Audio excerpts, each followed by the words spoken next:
So today we'll talk about the 7 things you should not have in your house when selling. So by following these tips, you can create an inviting atmosphere that attracts buyers and helps you close the deal faster.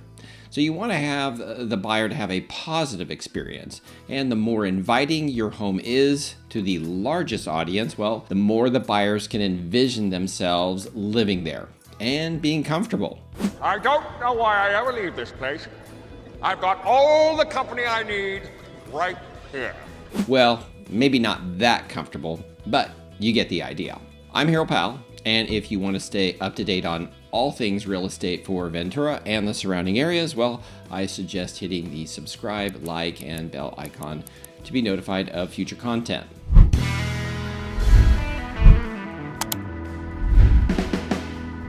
All right, so number 1, bad odors. When buyers walk into a home, their first impression often involves the sense of smell. And an interesting fact is that certain smells scientifically put people in the mood to buy stuff, while other offensive smells will have the opposite effect. And an unpleasant odor can lead to an overall negative experience, and no matter how much work you put in to make your house look nice, well, then it goes to waste. So one of the mistakes that sellers can make is try to mask the odor with an air freshener. And instead of using an air freshener, opt for natural deodorizers like vinegar or essential oils. And you can add a few drops of lemon or orange essential oils to a spray bottle as a mister. Let's take a look at some common offenders of bad odors and how to eliminate them before your home hits the market.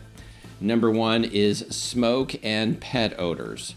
Well, cigarette smoke and pet odors can cling to the walls and furnishings, leaving a lasting scent. So if the furniture holds onto pet and smoke odor, well, you may want to consider removing the furniture during showings. For dealing with carpet, sprinkle baking soda on the carpets and then vacuum. Otherwise, a good deep cleaning from a professional carpet cleaner or possible replacement. So for curtains, smoke clings to the curtains, blinds, and other window treatments. Well, some of the options will be wash the fabric, replace it, or just remove it entirely. And for walls, well, smoke can obviously stick to the walls, so wash them with vinegar or TSP solution. And if the smell persists, well, repaint it with a sealing primer. And lastly, for pet odors, consider using an enzyme cleaner that'll break down the smell. The second is damp or mildewy bathrooms enclosed in space. So bathrooms are high traffic spaces and as hubs for humidity, damp towels, stagnant airflow, and they can often absorb unpleasant smells. So air out the bathrooms by turning on fans, opening windows to get fresh air circulating. And this also keeps humidity in check to prevent mildew growth. Leave the door open when the bathroom's not in use just to keep the air circulating. Number 3 is garbage. The trash container in the kitchen can get a bit ripe at times from food sitting in the trash. So you just need to remember to empty it regularly so that your kitchen is odor-free. So there are 3 tips to help dealing with odors. Number 1 is just ventilate. Open the windows and let fresh air in. Good ventilation can help remove lingering smells. Number 2 is just use an air purifier. A good quality air purifier can neutralize odors and help remove particles and odors from the air. Number 3 is, well, bake cookies or bread. Now, this doesn't actually eliminate the odor, but everyone loves the smell of fresh cookies or bread. And if you want to cheat, well, you can just throw a few drops of vanilla extract into the oven and turn it on. And don't worry, I won't say anything. All right, the second thing is to not have clutter. The good news is this is probably the one item that's the least expensive to do when getting your home ready for sale. But this can either add or take away from your equity. I will often say that clutter eats your equity.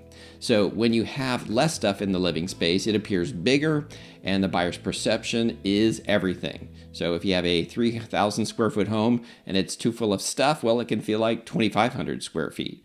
And we want it to feel like 3,500 square feet. So less is more in this case.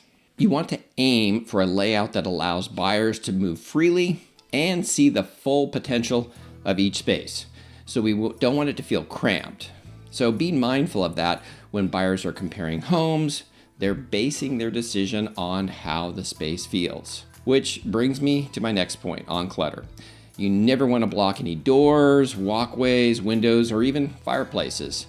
And sometimes you may need to consider just removing any oversized pieces or furniture that obstructs walkways and the flow. Now, buyers are buying your features, they're not buying your furniture. So, you really want to showcase the features of your home. So, furniture placement can make a big impact on showing off those features, as well as the feeling that it creates.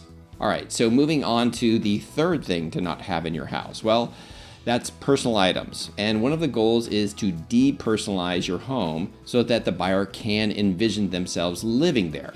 Now, when there is too many personal items, buyers can have a difficult time seeing themselves there. So let's take a look at what personal items may need to be removed. Now, one of the most problem areas is the wall of family photos that run down the hallway. While it's fun to reminisce about the family memories, the challenge is the hallway size already is not large, and it actually shrinks the size and feels cramped with the photo wall. So it's best to remove the photos from the wall. Second are religious or political items. Now, personal beliefs are important, but they just don't help in the sale of your home. So with politics being very polarizing, it's best to keep items out of sight to ensure everyone feels welcome in your space.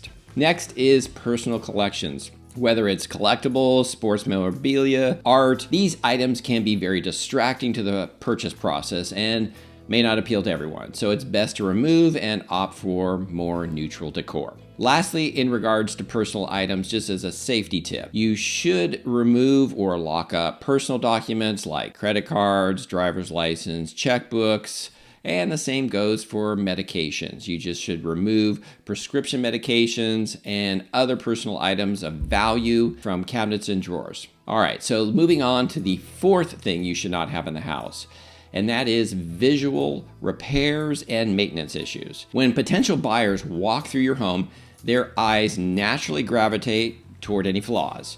And the problem is that if a buyer sees issues on the surface, then they're left to assume that there are other issues present that they can't see. Consequently, the visual issues can significantly impact a buyer's perception, making them hesitant to make an offer. So, let's take a look at some of the most common visible repairs and maintenance issues. Number one is peeling paint. Now, when a buyer drives up to your home and sees that the exterior paint is peeling, it makes them feel like the home is neglected, which does not make a good first impression. So it's best to paint the wood trim, the front door, power wash the exterior, just to improve your home's first impression. Number two is overgrown landscape. Now, oftentimes overgrown trees and shrubs can actually hide the exterior of the house and detracts from the curbside appeal of the house. And like peeling paint, overgrown landscape can make the home look like it's being neglected. So, best to trim back the trees and plants that hide the exterior of the house. So let's move on to some of the interior issues. Leaky faucets.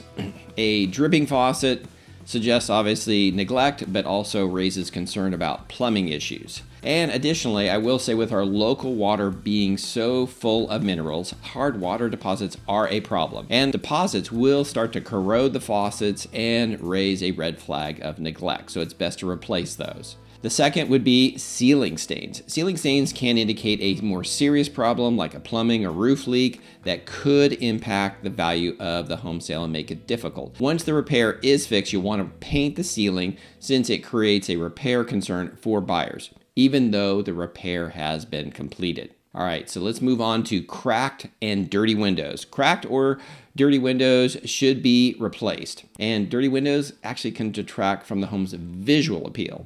Now, the issues you can't see will often come up during the buyer's home inspection. Now, if you want to find out about how to pass a home inspection, well, then I suggest watching my video on how to prepare for a home inspection. Moving on to the fifth thing that you should not have in your house is unruly pets. Now, even if you have a well-behaved pet, not everyone is a pet lover, and it's best to take pets for a walk or contained area so that the buyers can view the home without the distraction of a pet. Number 6, outdated decor and fixtures.